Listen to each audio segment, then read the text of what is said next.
پہلے میں بریلوی تھا، پہلے میں کیا تھا؟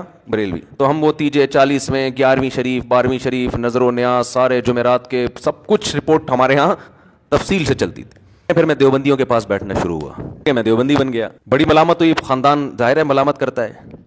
تو جب میں دیوبندی بنا تو پھر کچھ دنوں کے بعد اہل حدیث میں بیٹھا، انہوں نے بخاری کی حدیث دکھائی رفع الیدین والی. تو میں نے کہا دیوبندی تو یہ کرتے ہی نہیں ہے.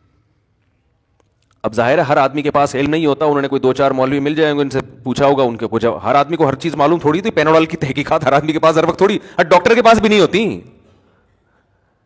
تو وہ پھر اہل حدیث بن گیا. جب میں اہل حدیث بنا تو ایک دن جماعت المسلمین والوں کا کہیں مجھے لٹریچر ملا کہ ہمارا فرقہ وارانہ نام نہیں ہے، یہ حنفی شافعی دیوبندی بریلوی اہل حدیث یہ تو فرقے بنائے ہوئے.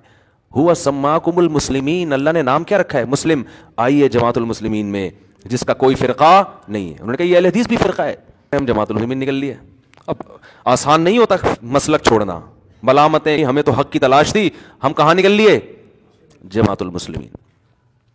جماعت المسلمین کے اب شکر ہے اس کے بعد کوئی لیٹسٹ فرقہ وجود میں آیا نہیں تھا اس سے اوپر کا. لیکن اب جماعت المسلمین بھی پارٹ 1 پارٹ 2 ہو گئی ہے، ورنہ وہ ساری زندگی پارٹ 1 پارٹ 2 کے مناظرے کراتے رہتے کہ ان میں پارٹ 1 صحیح ہے یا پارٹ 2 صحیح ہے.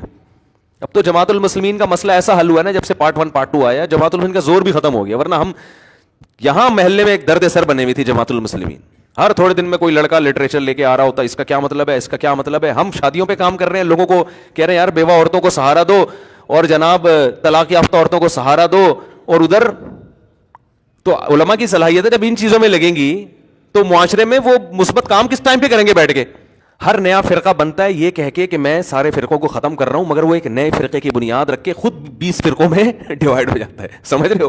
لیبل تو سب نے بڑے اچھے خوبصورت لگائے ہوئے ہوتے ہیں نا. تو ہوتے ہوتے میں صوبہ سندھ کا امیر بن گیا، کیونکہ پیسے والے بھی ہیں یہ، تو پیسہ بھی بہت دیا. مجھے پھر ایک دن اندازہ ہوا، کیونکہ حق کے متلاشی تھی، مجھے اندازہ ہوا کہ حنفی لوگ ابو حنیفہ کی اتنی تقلید نہیں کرتے جتنے یہ جماعت المسلمین والے اپنی امیر کی مقلد ہیں. یہ لوگ لیبل لگاتے ہیں کہ ہم کسی کی تقلید نہیں کرتے، مگر جتنے بڑے مقلد یہ لوگ ہیں، اتنا بڑا مقلد مجتہدین کی ایسی تقلید نہیں ہو رہی ہے. پھر میں سوال پوچھتا تھا، مجھے اس کا جواب نہیں ملتا تھا.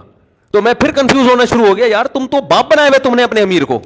ایک دن میں گیا تبلیغی جماعت، کہیں فضائل اعمال کی تعلیم چل رہی تھی تو میں جا کے بیٹھ گیا. مجھے انہوں نے پاؤں دبانا شروع کر دیے کہ سیروزے میں چلو. پہلے تو میں نے سوچا اب یہ رفع الیدین کا مسئلہ چھڑیں گے نا، اب یہ آمین کی بات کریں گے. میں نے ٹانگیں چوڑی کر کے نا یوں کر کے پوری نماز پڑھی ایسے کر کے کہ مجھے کوئی چھیڑے. کسی نے نہیں چھیڑا. میں نے کہا 3 دن لگاتا ہوں پھر چھڑوں گا میں.